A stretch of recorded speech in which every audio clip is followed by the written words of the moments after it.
You know, just like any business, property management also has its own set of policies and procedures. And these are things you need to document, like what are the steps involved for changing locks, okay? I know you might be thinking, well, boy, I don't have time for all that kind of stuff. Just know this, when you do it correctly, it's easy to create policies and procedures. You just simply, whoever's doing the work, you have them write up what it is they did.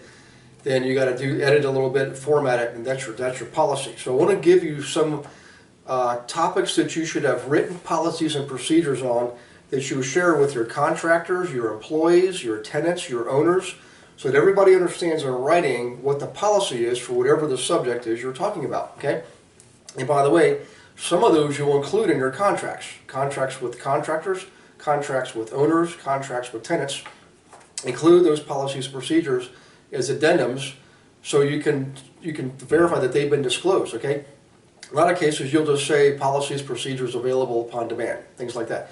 Always keep them in a written form, in a binder somewhere accessible, okay? So here's some examples of things you want to do, have policies and procedures on. Unrented units, what happens when someone moves out and there's a vacancy? Just, you got to document it, okay? It's all in here. That's the very first one. What's the first steps involved? Complaints, how do you handle complaints? What's the policy for handling tenant complaints, owner complaints, contractor complaints? Different policies for each one. How do you handle security deposits? Okay, the escrow account. Now that's based on your state law, okay, or provincial law. But you need to document that, okay?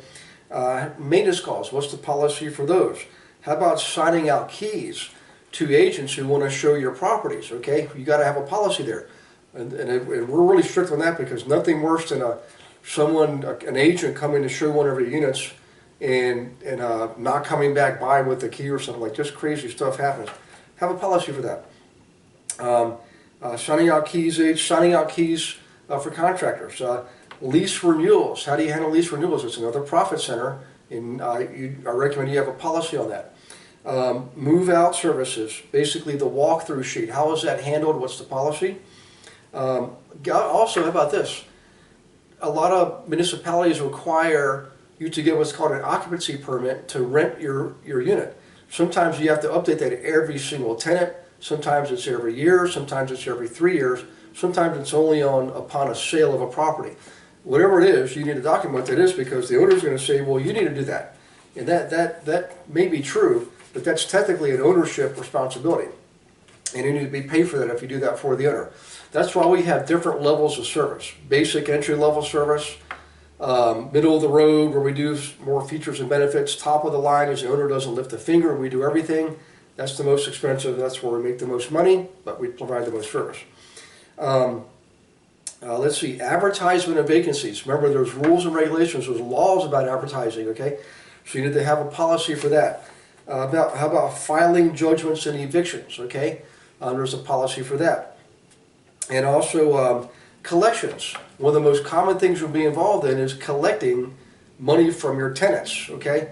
So you got to have a collections policy in place. Just want to give you some things to think about. You should write that. You can use ours if you're in a training program. We give them to you carte blanche anyways. Just take them, use them, put your name on them, and that's fine with us, okay? In any case, I hope you like that. Appreciate you participating. We'll see you on the next video. Meantime, take care. God bless.